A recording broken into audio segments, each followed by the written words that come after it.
all those above me that watch over me, to all of you, my fave pair of peeps on this side of the veil, welcome. This is Sean Whittington's Paranormal Ministry Live 2.0. I'm your host, Sean Whittington. I am a deacon in the United States Old Catholic Church, and this is the last show of 2023. So having said that, let me wish everybody a wonderfully happy new year and a lot of great things happening for this show for the new year to come. Not going anywhere, so I'll see you next year. And I really do hope and pray that all of you have a very happy new year. I hope everybody had a wonderful Christmas. I did, very quiet. That's how I like my Christmas. So thank you for joining us. I don't have a show without all you guys. We got a great guest today, and that's why you tuned in. And let's get right to it. Let's check the prayer urn. One left. Wow, I've been busy telling you. This urn was full of prayers. I've been working my way through it. Ronda W. Hi, Rhonda. New Mexico. New Mexico. Battling addiction. I'm sorry, Rhonda. Advice you can offer up. Advice. And can you offer up a prayer for me? Well, Rhonda, I was an addict too once. I was a raging alcoholic for many years and drug addict. And one day you got to be ready to give it up. And I don't know if you got any, I would imagine if you're watching the show and you are asking for prayer, you have some type of religious belief system in place and, believe in at the very least, a higher vibrational power of love and light watching over us. For me, it's God. But yeah, I was ready and I asked him, help. And I meant it. And he did. I woke up the next day and it's been, my gosh, 15 years since I've had a drink or did any drugs. So you got to be ready. But it's all about perseverance and having faith that you can do it. And I most definitely ask your guardian angel for help too if you believe in guardian angels. They're just waiting there for you to ask for the help. So please do that. Let me find a nice prayer for you.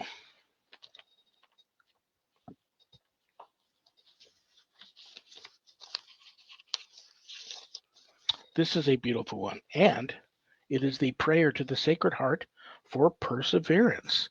I offer this prayer up for Rhonda. In the name of the Father, and of the Son, and of the Holy Spirit. Amen. O Sacred Heart of Jesus, living and life-giving fountain of eternal life, infinite treasure of the divinity, and glowing furnace of love, you are my refuge and my sanctuary. O adorable and glorious Savior, consume my heart with that burning fire that ever inflames your heart. Pour down on my soul those graces which flow from your love. Let my heart be so united with yours that our wills may be one, and mine may in all things be conformed to yours. May your will be the rule of both my desires and my actions. Amen. Rhonda, do me a big favor. Reach out to me however you can, email or private message, what have you. Let me know how your battle is going. And if there's anything I can continue to help you with your addiction, I would love to be there for you. Let's check the Paranormal Ministry mailbag.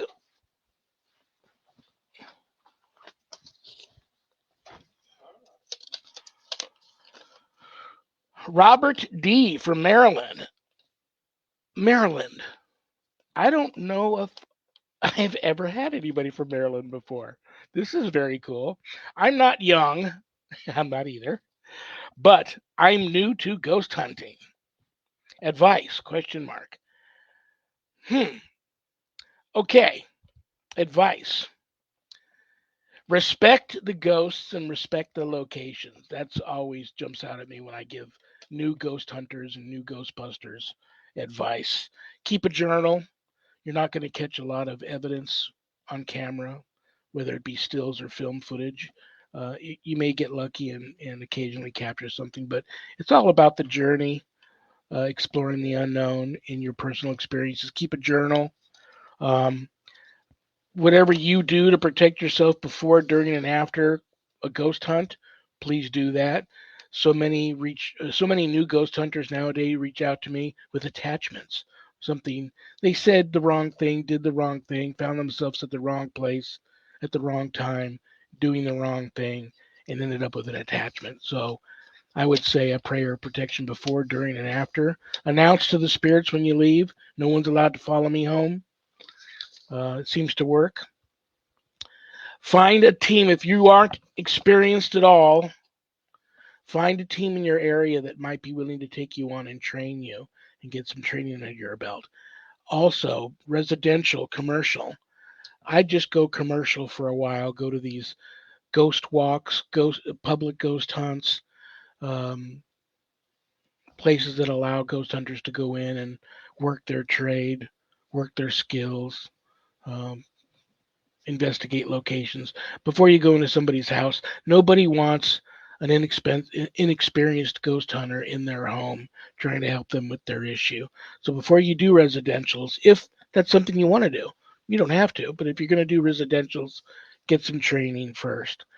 But Robert from Maryland, I'm going to keep in touch with me, Robert. I'm going to try and find some teams in your area that might be willing to.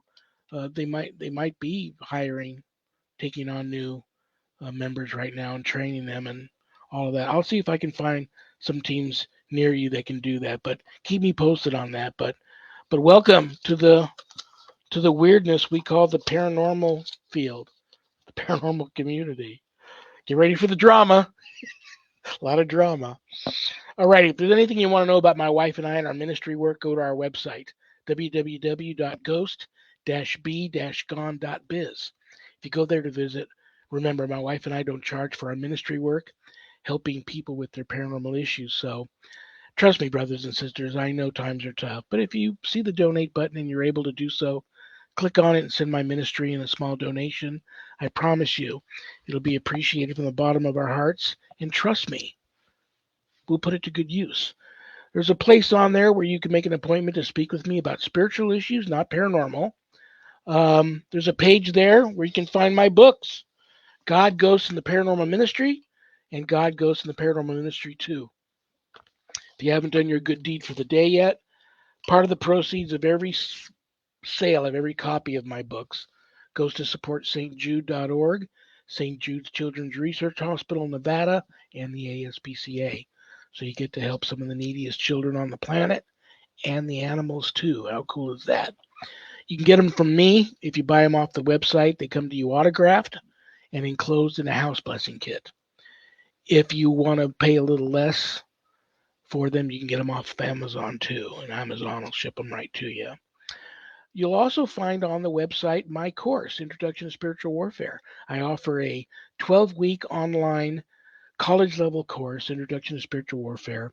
And it's for all you true warriors for Christ out there that are looking for the knowledge to know how to draw your line in the sand, circle the wagons, make a stand, put up a good fight, perhaps the fight of your life against true evil if it ever comes calling. That's the course for you. All my students that graduate get a stunning diploma, certificate of completion, suited for framing, along with some other very special blessed items that you can only get from yours truly. So the course is there too. It's all there, the website. Okay. The moment of truth. I love her. I respect her. She's so cool. She truly is backed by extreme popular demand. The first time she was on, you all loved her. And I just got a lot of messages and a lot of people reaching out. When is she coming back? So she's here. And we're lucky to have her because she's very busy, Um, hardworking, very talented, passionate actress in Los Angeles. And she's working. So it's thank you, Jesus. She had an hour to kill and be with us today. And so I'm looking forward to having her here. Without further ado, like I said, award winning actress in Los Angeles, ufologist, former writer for UFO Magazine, UFO Experiencer, and so much more. Please give a big, warm Paranormal Ministry family welcome to the one and only Camille James Harman. What are you doing? Happy New Year. Okay, well, on that note, everybody asks me every year, "What are you doing for New Year's Eve?" I never do anything. If I got any weird, quirky things I like to do, or if I make any resolutions. So nobody asked me to ask you this, but I know after the show, people are going to say, "Why didn't you ask her that?" So it's about, I know that actors can be a little weird. Do you have anything planned for New Year's Eve or any resolutions or any of that sort of stuff? I'm this year it's been really crazy. I really don't yet. I've been trying to see a friend who's in town and coordinate that with my husband and my son, and we've just been juggling a lot right now. It's been crazy. I've been working actually this week. I worked yesterday, and I had COVID earlier in the month, but it was mild. I got over it real quick, but still, that was disruptive to my whole plan for the month, and so I'm playing a little catch up. But I like to go hiking on. I like to be in nature on New Year's Day because nature always grounds me, and I'll probably go to mass too on New Year's Day, and I just kind of like to reground, and I you know I think it's going to be a crazy year. I think we all need to be very strong and very patient and ready for anything like black swan, crazy stuff, right? So. Um, I've just been like, bring it on because it's so crazy. Something has to give, right? All this corruption's coming out. We've got the Epstein list coming out in a few days. It's gonna get nuts. So I'm like God, guns, and groceries. Okay, God, guns, and groceries, Yeah, I hear you. and just like be ready to have your mind blown by various things, and not just in the news stuff, but like spiritual awakening stuff that's related to the stuff in the news. That's my prediction, and that's what I'm preparing for this year. Like literally surviving and staying strong and hopeful and praying. That's what Absolutely. A lot of prayer. I just preach to people, stop the hatred. And like you said, be strong, be ready because something's coming. yeah. And you got to be spiritually sound, even more so than physically. And you got to watch out for your health. Try to be as healthy as you can. It's going to be a year where your health is going to come into play, but spiritually be sound. Whoever that is above that you pray to, whatever name you attach to it, get good with him and just treat people the way you want to be treated and stop the hatred. Oh yeah. Um, and yeah, it's going to get a lot uglier before it gets better. But I'm in prayer every single day a lot for just the betterment of mankind and the betterment of the world. So let's hope that that turns out that way. I have some quirky things to do. Colleagues of mine, clergy, always get on me for being superstitious. I never thought I was really superstitious. The things I do on New Year's Eve are like, I don't know. I just call them quirky things I've done since I was a little kid, and that's it's more for fun for anything like. My background's Celtic, so it's an old Irish thing where at the stroke of midnight you open your front door and you leave it open for a little bit to let the old year out, let the new year in, and then you shut the door. I don't drink, but I do on New Year's Eve. They say you have to pop a bottle of champagne, drink some champagne. You got to eat 12 grapes. You got to walk around your house with your luggage because that's moving forward. You want to luggage is moving, traveling, moving, moving forward. I am taking notes. Okay, because I'm mostly Irish. I So will send all that stuff to you. The walking through your house, grab a handful of ice, get on your hands and knees, and wipe your kitchen floor down, and then throw the ice outside. What else? I think that's about it. Wear green. I always wear some old green beads. That's for prosperity and money. I always make sure that even if it's just $1, money in your pocket at the stroke of midnight. And that's it. Just quirky, fun stuff, but not really superstitious. do you eat Um, cabbage and black eyed peas and ham? you know what? Oh my gosh. Oh my gosh. Um, I am going to write. I didn't have that plan. The wife is going to the. I'm going to make her have to go back tomorrow. Today's Friday. She's going to the market today on the way home, and I forgot to tell her to pick that stuff up. I'll do that tomorrow. But yes, and I forgot. But yes, on New Year's Day, I like to have at least black beans. Some people like the black eyed peas, and I might even have both. But yes, you got to have black beans on New Year's Day, and that's I think that's about it. I will definitely do a huge. My wife is like allergic. I'm going to be a priest, so I do a lot of blessed incenses. She's allergic to that stuff, so I usually wait till she leaves in the morning for work before I do like my cleansings and smudgings and stuff. But when and she has to work New Year's Day because she's an office manager at an animal hospital. But when she leaves that morning, I will do a huge incensing and blessing and cleansing and smudging of the whole home for the New Year's, and that's it. But on that note, I know. Oh my gosh, you probably have so many wonderful things planned. Tell us. There's a lot of people tuning in that aren't even into ufology or the paranormal, or they're here because of your acting career. And I want you to tell everybody that's here for that what you got planned in terms of. I watched. Yeah, even though I knew you were only going to be in one, maybe two episodes of the new Dan Aykroyd show, I watched every episode. I love the show. I hope it's back, and I hope they bring you on. They have to have you do more acting on the show. To have you just to see you was for me. I'm a big fan of yours. To just see you briefly and not see Yeah. you act was a little disappointing for me. I like to see more of that part of you. So tell everybody what you got planned in 2024 in terms of your acting career. Sure. Well, first of all, on a show like that, I mean, that wasn't something my agent submitted me for. I just submitted myself because I love the History Channel and I love Dan Aykroyd. And I was like, I want to do that. That looks fun. And that's not the kind of thing I normally do, but it was fun. And so I don't think I'm going to be asked back on that show to do any reenactments. I don't know. But the show is great. It is great. The Unbelievable with Dan Aykroyd. And I was only in episode 2. I thought I was going to be in 1 and 2, but they cut my scene in episode 1. So that's what happened. They're lost. Yeah.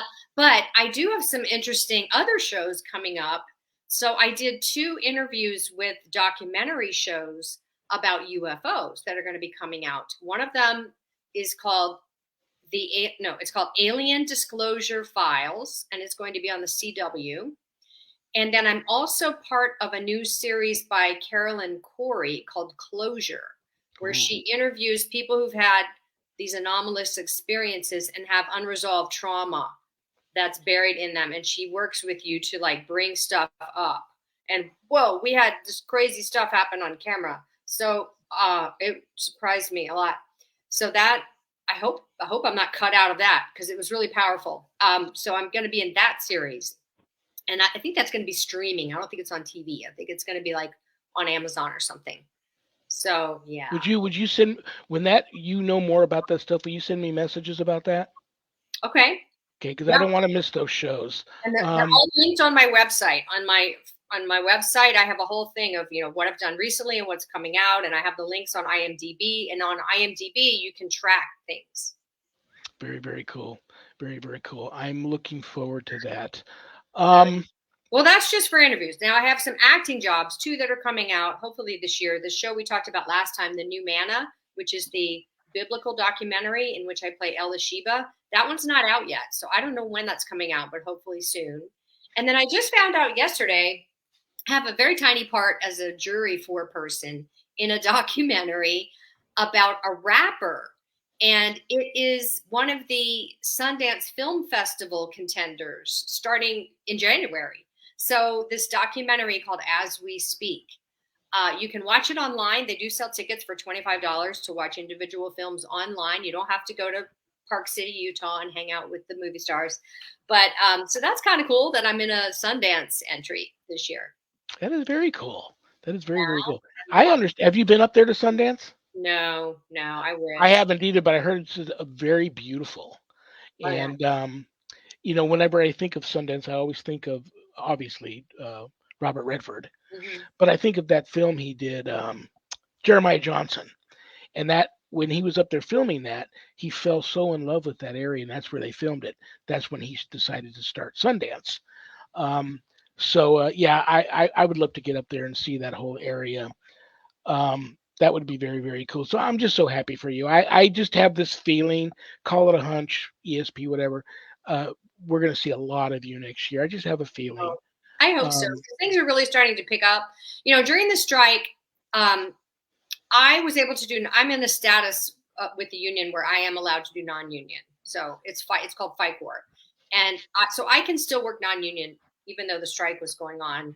And I did that at the beginning of COVID. I went into that status because I had a feeling COVID was going to make things very restrictive, and I didn't want the shot, and I just knew it was going to get kind of neurotic. So I never looked back. I've been working tons of non-union projects over the past 3 years after being SAG since, I was in my 20s. So there's a little compromise there, but it allows me to work in any project I want. And I love that freedom. I'm all about freedom. Okay. So I don't like being told you can't do that project, So some of my most favorite projects I've done have been non-union. And so I'm doing a film also this year called 1932, which is going to be shot in black and white. And it's about 1932. And I play a mother in that. I'm also still cast in a procedural cop show called Vice Squad LA, in which I play an assistant district attorney. And that's supposed to be a pilot for a whole series. So if that really happens and we go forward with that and shoot the pilot, in theory, I'm supposed to be a recurring character in that. So that would be a really big, big thing. So I'm hoping that happens. And it's all about fighting child trafficking, which is my thing. So that's the one I'm like, yes, please, God, let this show. Yeah. You are big into that. I forgot about that. Excuse me for forgetting about that. That's huge. Yeah, that's going to be great. I have a feeling that's going to come through for you. I hope so. I really do. That's going to be big. Speaking of the strike, it touched everybody. Normally, it probably wouldn't have touched me, but we had already done the Eli Roth show, and we started working on that before the pandemic, and then we were on major, not a whole lot going down during the pandemic. Then it picked back up, but then right after we were done, they couldn't put the show out because all of a sudden there was the strike. Yeah, and then they had restrictions on marketing. They had restrictions on promoting. It was so irritating for so many people, I must say. But you have to fight for what you want, especially in this fastly changing industry with the AI and all these other factors that are very serious. So I don't blame them for striking, but it went on so long. It was like torture. I'm probably going to get hate mail for this, but this is my take on it. I don't like cartoons. I'm not even really into graphic novels. I don't want to go to the movies and see AI. And I understand why actors are upset about it, and they should be upset, and they should be very concerned because I think it's going to get, like you and I have already said, in terms of that, a lot worse before it gets better. I don't want to go. I was even annoyed to see The Irishman and have Scorsese do some kind of weird special effects to make De Niro young. I didn't like that. I don't want to see fake actors up there, even if it's their voice and the special effects are wonderful and they look real. I don't want to see that. So talk to me about. I do believe AI's someday is going to be a very dangerous thing. In terms of your career, what do you just? I know it's not in your wheelhouse, but whatever you want to say about it. Well, what do you think? Here's the thing, some of the things actors were complaining about, and it affected the writers too, because they were writing things with AI, which means that the AI goes out into the world, pulls all this content that's already written, someone wrote it, and then makes its own, and then, gets the credit when it's like, but wait a minute, you're pulling from my stuff to do that, So the writers were upset about it too. But for the actors, they were doing things like scanning you. So some particularly background actors were having to go into these trailers that were rigged with hundreds of cameras that would shoot them from every angle and scan their whole body so that they could then take that image and digitize them and In other words, you get paid for one day of work, but then they would scan you, and then they would use your character version of the AI deepfake version of you to fill in other things where you weren't showing up and getting paid. So, really just it's like everyone is concerned with AI stealing their jobs, right? Yeah. So there are so many things it can do, and some things it can do are wonderful. I mean, it's not all bad, obviously, but the threat of taking people's jobs and, it's just about restrictions, and it's about acclimating to this. It's, we're coming into this age of Aquarius, right? And Aquarius symbolizes information, technology, the air, okay? And so it's all about this invisible stuff going through the air, the internet, and everything is on different frequencies, and everything can be computer generated. And so it's like we had the Industrial Revolution, and now we're having this extreme technical revolution kind of, cycle happening. So it's going to be challenging for so many people. Yeah, it really is. It's not for me so much, but for you, yeah. Um, and I feel for the actors. I have a lot of actor friends, and they're all to a person very concerned about it. Oh my gosh, yeah. But you're also right. There's a lot of good things about it. But me personally, when it comes to entertainment, I'm not into that. I want to see, I want to see the real, I want to see the real deal. I agree. Um, okay, let's talk about disclosure. You've had a personal UFO experience. You used to write for UFO Magazine. You've Right. speaked at many events. Are you going to be speaking at any UFO events next year? I am not scheduled for any yet. I am in this new group called Hollywood Disclosure Yes, Alliance. please. Oh, yes, please tell us about that.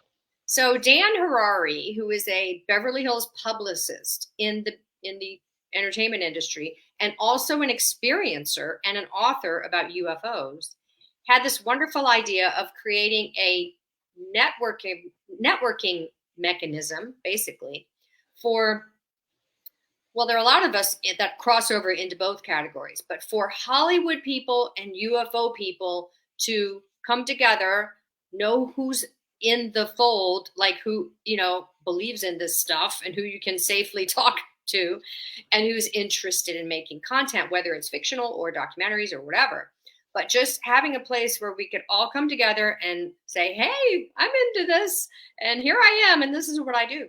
So we have the top names in ufology. We've got Richard Dolan and Nick Pope and Steve Bassett and all these people, that are long life researchers, authors in the UFO field.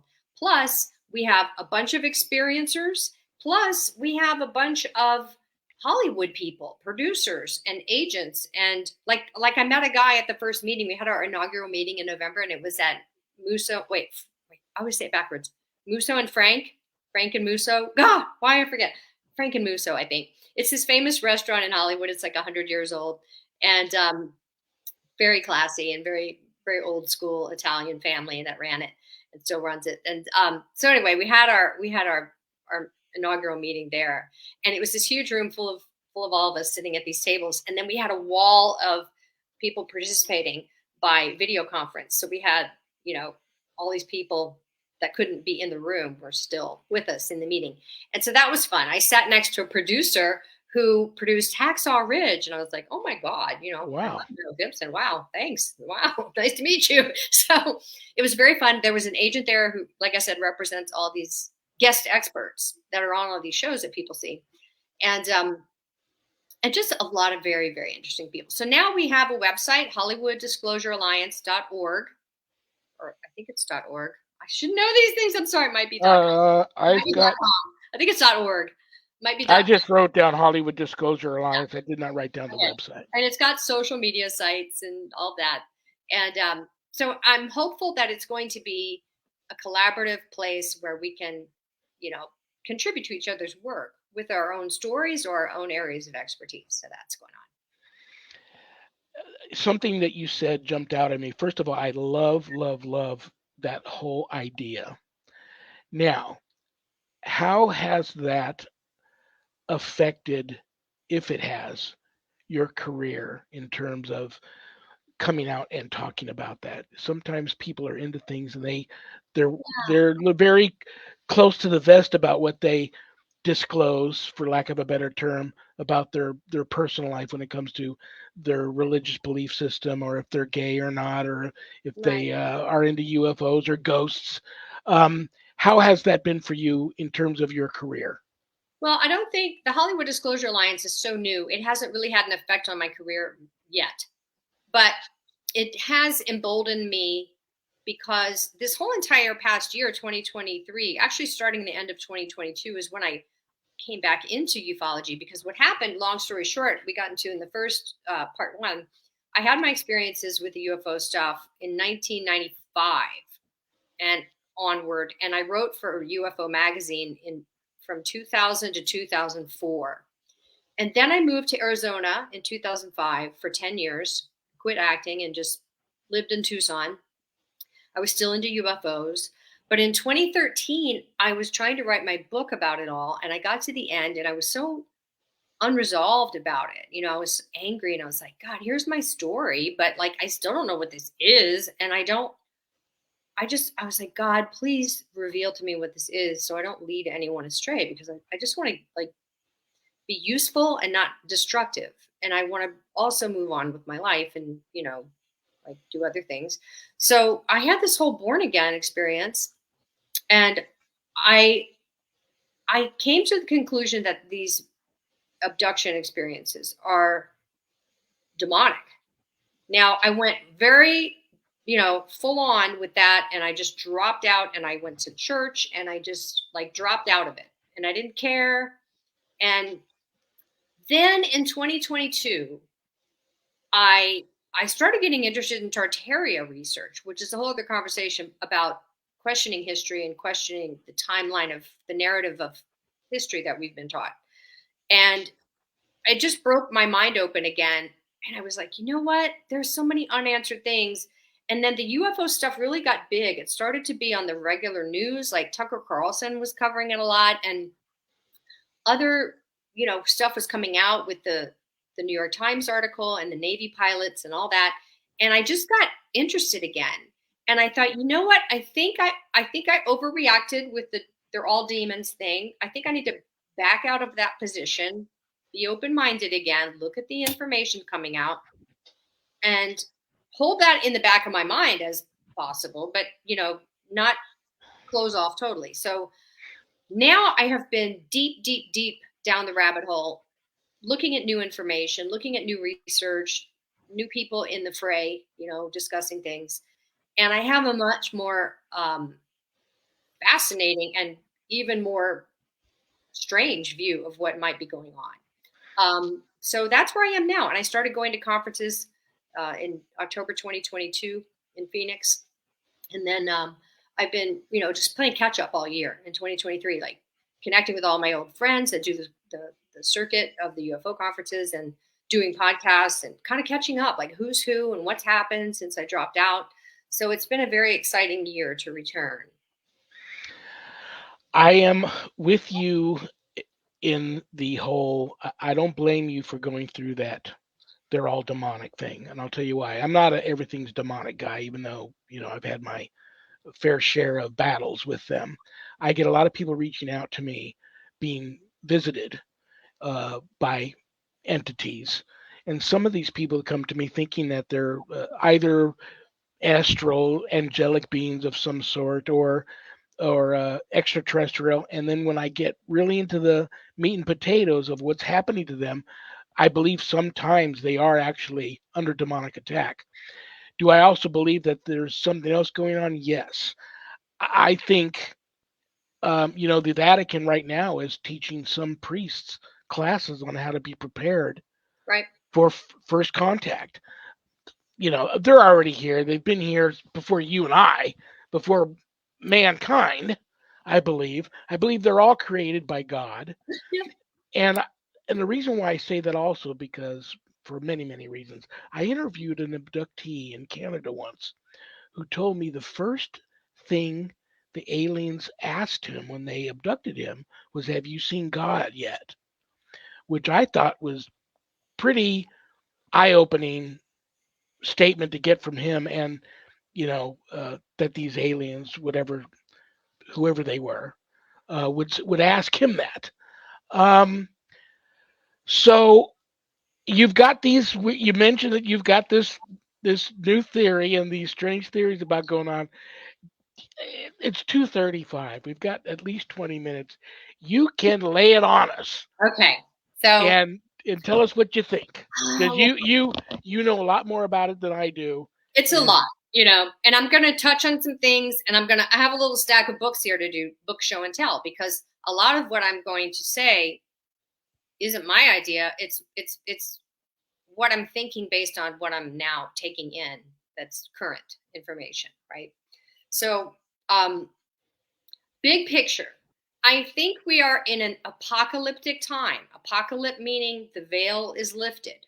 Okay, that is true on multiple levels of subjects, not just Jesus is coming. Okay, so I think what it means is we're going to see things we couldn't see before, and that means there's going to be more interaction between the third dimensional beings and the other dimensional beings, good and bad, and all kinds. Okay, and there's going to be information coming out about lies about history, lies about power structures, politics, religion, things that have been hidden, controlled information that is now exploding out and not being controlled.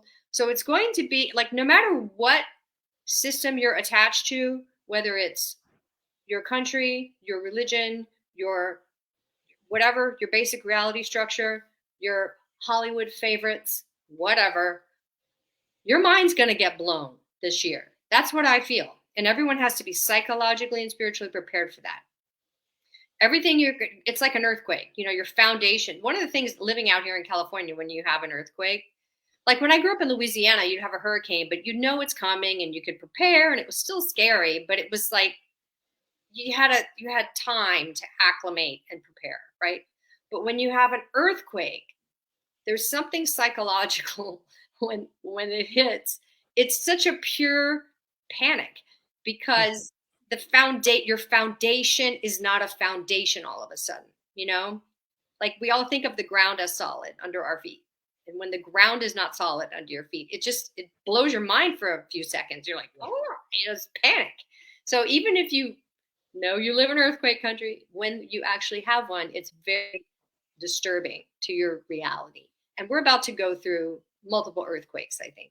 So the UFOs are only part of that, little part of it.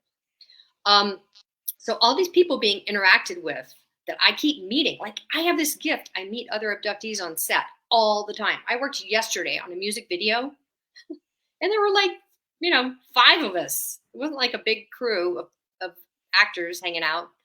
And sure enough, one of them was an abductee. And I was like, God, this happens to me all the time, because I open my big mouth. That's why. I mean, when I start talking about the subject, then people feel comfortable enough to talk to me about it. So I know you have that experience too. Being known for what you do, people come to you and you find out it's super common for people to have what we call paranormal experiences. So, I'm a communicator. I'm an extrovert. So that happens to me. And I have met so many amazing friends on set that have had this experience. It's just wild. But speaking about the Catholics, because, I was like hardcore trying to be a good Catholic, even though that was very hard for me because I'm married to an astrologer and lots of other reasons. But there are things I love about it, and there are things I have problems with, like all of us, right? I'm about freedom. I don't like not having freedom to think what I want to think. That's the main thing. But this book came out last year, Extraterrestrial Intelligence and the Catholic Faith, by Dr. Paul Thigpen.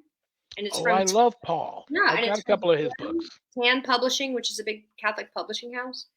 And it's a great history of the conversation about life on other planets, extraterrestrials, through history, not just with Catholics, but with people from other religions, with the founding fathers. There are all these great stories about this dialogue that's been going on through history about with philosophers and religious people and everyone about, could we have life on other planets? And if so, what does that mean? And how does it affect faith? Like if the Jesus story of redemption is about Earth and Adam and Eve and all of these Earth-based things, then how does that project onto places where they didn't have Adam and Eve and they didn't have the fall of man and they didn't have Jesus born to redeem us? It makes you think like, how does that apply to other beings that aren't from here? Like, do they need to know about Jesus? Does Jesus rule over their world as well? Because we're taught Jesus rules over the whole universe, right? And all time and space. So there are some very interesting conversations in that book. And the church, which I have now also found out through the revelations of David Grush, this Air Force intelligence officer who was speaking before Congress, this whistleblower, he's saying, hey, we've known about the UFOs forever in the military, and we have a spaceship that crashed and in Italy and was given to the Vatican, and the Vatican gave it to us in the 1930s or something. Wow. So he's like, they know. And then this other researcher, speaking of Catholics, Diana Pasulka, she goes by D.W. Pasulka, but it's Diana Pasulka. You can find this book, American Cosmic, and her newer book, which just came out a month ago, called Encounters. And she's all over this subject. And she's a theology professor and a practicing Catholic. And she has access to the Vatican Library. So the end of this book is she takes this abductee genius tech guy who works for NASA. She takes him to the Vatican and he has a conversion experience. Wow. So it's very interesting stuff intermingling between the Vatican and the UFO world. And so people who are pro-church would say, oh, that's great. They're trying to get on top of things as disclosure happens. Other people would say, well, no, they've been hiding things just like the military for decades. So what else do they know? And what else are they hiding in the Vatican library that they're not telling us about, right? So the thing about Diana I like is she is researching primary documents from the Vatican Library of the stories of saints like Francis of Assisi, all kinds of mystics who've had experiences that sound very much like abduction experiences or encounters with ETs. Okay. So she's writing papers and she's showing the parallels because there is this idea, she says, even in the church, they do what's called redaction in the intelligence circles, right? They take a story that happened and then they edit it to fit the narrative of the Catholic faith, right? So if you go back to these primary sources and read the original story of what happened to the mystic, it may expand your perception of what that was all about. Absolutely. Absolutely. So I love her. So that's one thing. Why are we still having this discussion? Why hide anything? And do you think we will ever get full disclosure on all of this stuff? Or is there a reason, like you talk about minds blown? Does somebody know that we just can't handle it, and whatever if they lay all the truth on us, our mind just can't handle the truth? Well, I think it's not only our minds. I think to their credit, I do think that they're trying to manage a change in perception of humanity. Okay, so if humanity has a perception of something that is so mind-blowing to their reality, like extraterrestrial life, and it doesn't have to be extraterrestrial, okay? They don't have to be from other planets. They could be living alongside us in these other realms, these other dimensions. They could be living underground. They could be living under the oceans. They could be living in Antarctica, okay? So we don't have to be married to this idea that they're actually from outer space, first of all. All we have to understand is there are not, I like to call them non-human intelligences. There are non-human intelligences that have interacted with us forever that have been behind some of our religious forms of all kinds all over the world. Think of it like ancient aliens, and they're always showing, look at what they have in India, and look at what happened here, and look at it's all over the world. It's not just happening in America, obviously. So I think that they see it as a threat to the status quo of social structure, of like, they don't want mayhem. They don't want it to affect the economy of people getting up and going to work every day, of people's religious structure that is a foundation for their moral code. Because the one thing, even if people don't like religion for whatever reason, they're not joiners, they don't like, they want to be free in their mind, you have to credit religions with giving people a structure of reality of the human and the non-human, right? And a moral code. Because these beings didn't just come here and razzle dazzle us, they gave us moral information. Okay? So people like to forget that part. They like to watch Ancient Aliens and forget all about the moral lessons and just focus on the architecture and the ruins and the stories and all that. But yeah, there was moral stuff being shared, right? So I think the government that hides all the stuff and the religions that hide it, they don't want people to not be able to acclimate this information and just lose their entire moral compass, because we're already on the edge of that anyway, Yeah, you're absolutely right. We're right now so on the edge. Right. I believe they're side by side with us. Yeah. They're definitely among us, and yeah, it's just going to be it's going to be an interesting 2024 is going to be really interesting.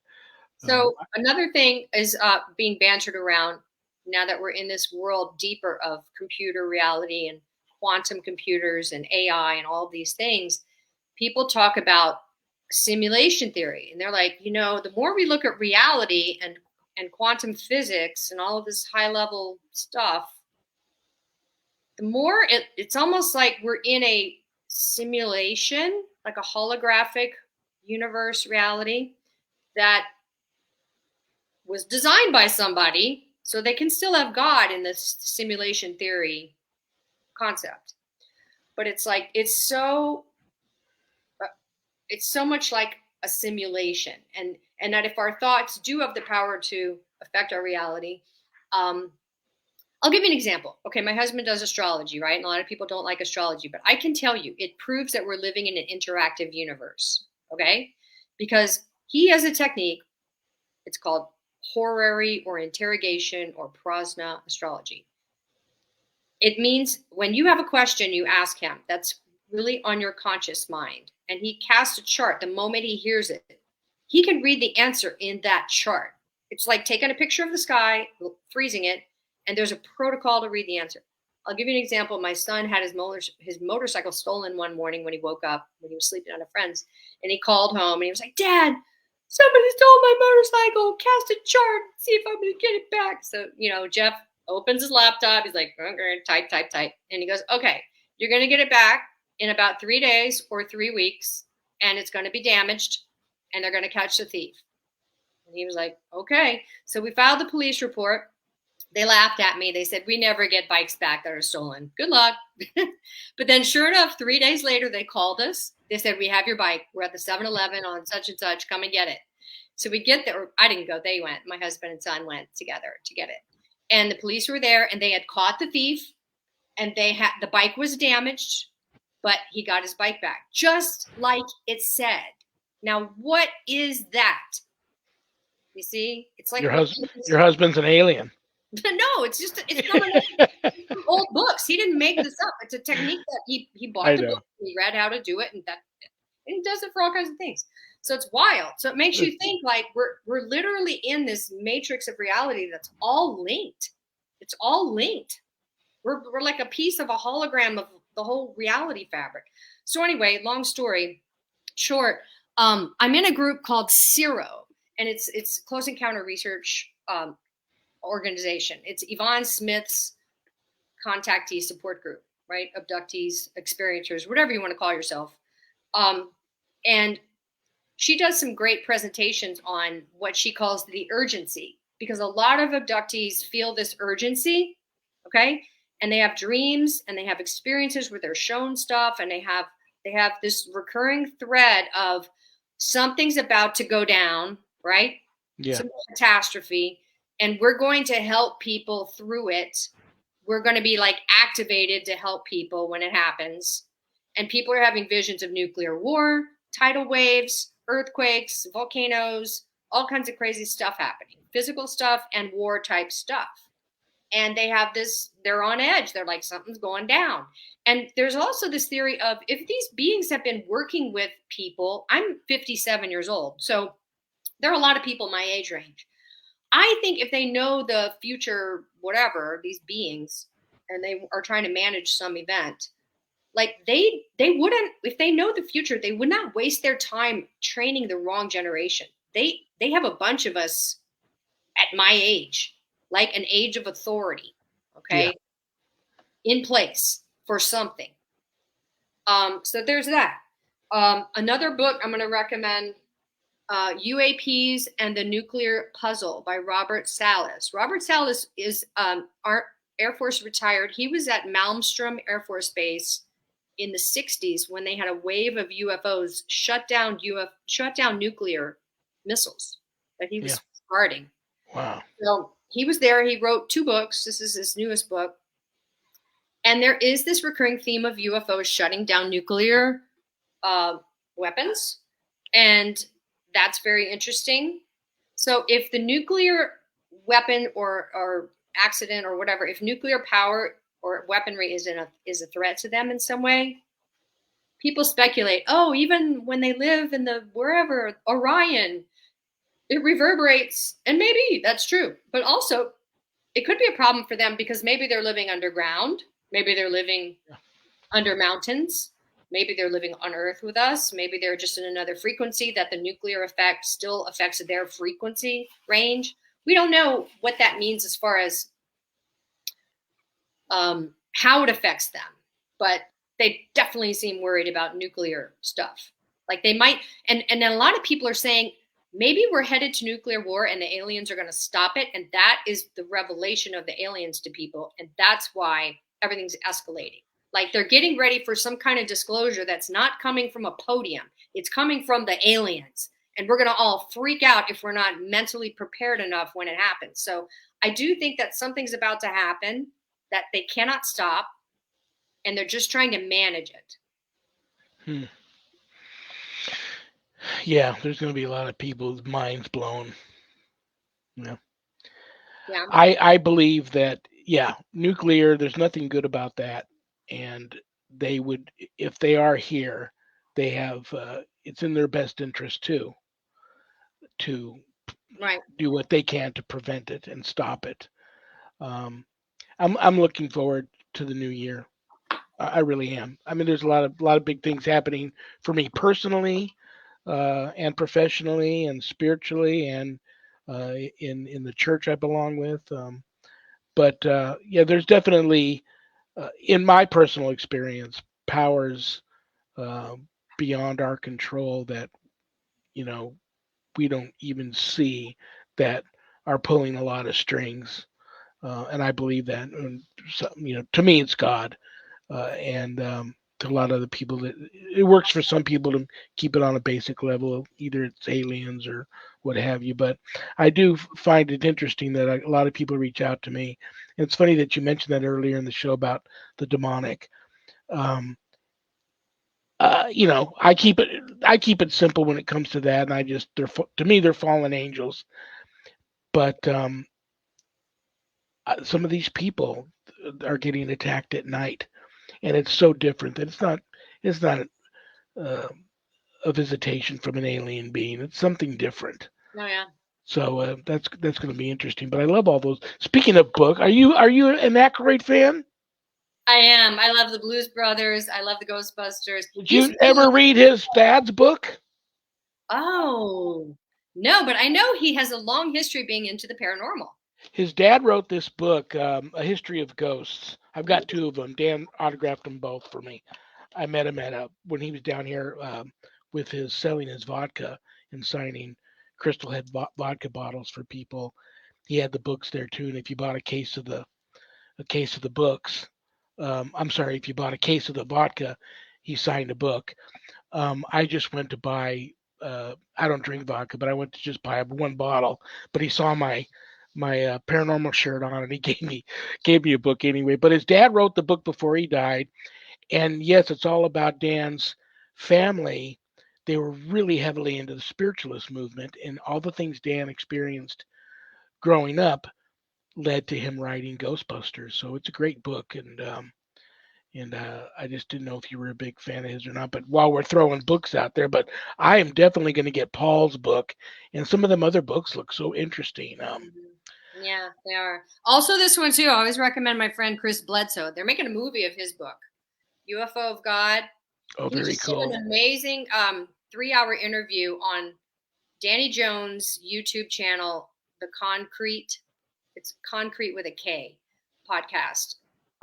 Chris and his daughter Emily were being interviewed for 3 hours, and he has a lot of secrets from NASA. The government is studying him. He's seeing these beings. He's seeing these orbs. People can come and watch. He's on, Beyond Skinwalker Ranch. All this. He has this lady in white that comes, this glowing lady that appears to him. He has healing powers from her. He's healed people. She healed him of Crohn's disease. Like, his story is amazing. So that's definitely something to check out too. Well, listen, I told you in the green room before we went live, I'm going to be bugging you next year. And if you're busy, all you got to do is say no. I won't take it personally, but I will be reaching out to you again next year to have you back because I love chatting with you, and everybody loves it when you're on the show. So thank you so much for being here. I look for great things from you next year. And I've added you to the prayer list long before I even met you the first time. So I pray for you often, and have a wonderful, wonderful New Year's Eve. And I got your back in 2024. I'll talk to you soon. Thank you so much. All right, we'll do it. I'll see you later. Bye bye. CAMILLEJamesHarman.com. That is her website. All one word, CAMILLEJamesHarman.com. www.imdb.me/Camille James Harman. She's got a really wonderful IMDb site too. So she'll be back, guys. I promise she'll be back. Okay. Next Friday is my next all new live show. The guest will be Ira Wolfnesson, demonologist. She'll be back in 2024 for her monthly series, First Friday. Every first Friday, Christian Supernatural with Ira. So she'll be here next Friday. And you guys will get to also meet my new permanent co-host, Annette Munich, publisher and owner of Stellium Books. Annette Munich will be my permanent co-host for the Friday shows starting next Friday. So that's exciting. Help a seminarian get ordained to the priesthood. I will be traveling to Illinois, St. Patrick's weekend in 2024, March 14th through the 17th. I will be ordained a priest at that retreat. Having financial difficulties getting there. So if you want to donate to the cause to help me get there, you can go to my website and donate to that. And anybody that does donate, I have a little special gift for you, and it'll be so appreciated from the bottom of my heart if for anybody that can help me get there. USOCC.org is the church I belong to. Go to their website, usocc.org, if you want to check them out. BishopJamesLong.com. You can go there. We have Bible study every Wednesday and Sunday afternoons at 5 p.m. Pacific. Night prayer every weeknight at 7 p.m. Pacific. And you can get the links to both those events at those websites. Check out Zach's website, communitypayitforward.us. Just go there, be pleasantly surprised, and just go there and be pleasantly surprised. That's all I can tell you. It's Great things going on there. Thank you to Zach and Adrian Clayton, my co-producers. Couldn't do the show without them. Thank you to the newest member of the Paranormal Ministry family of networks simulcasting my show, Parapost Network Central. We're being simulcast there now. Also, thank you to Things Network. Thank you to PACT, little p, capital ACT, Podcasting for All Coming Together channel. Parapost, Temple of Phoenix Rising Entertainment, Skeleton Key Network, and Spirit Alabama. All of those networks are simulcasting the show. God bless you all for that. You can find me on Facebook at Lawrence Maurice, Sean Patrick Whittington. That's where I'm at now if you lost me and can't find me. And that's it, guys. Like I said, I pray that everybody has a wonderful and happy, safe New Year's Eve. Wonderful, beautiful, and blessed Happy New Year. Hang in there. We all got each other's backs. We're all in this together in 2024. We're going to be okay. All right? Okay. It's bad joke time. That's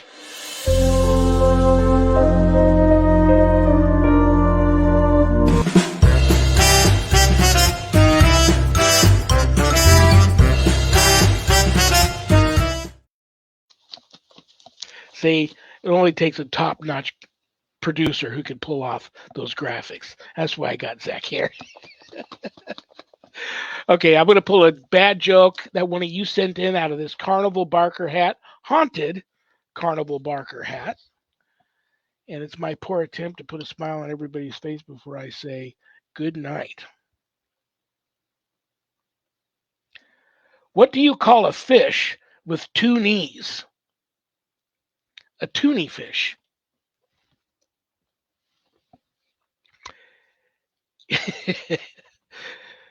Okay. Good night, Danny. Good night, Jack. Good night, dog. Good night, Harold. Rest in peace. Good night, Ernie. Good night, Bill. Good night, Dan. I love you all.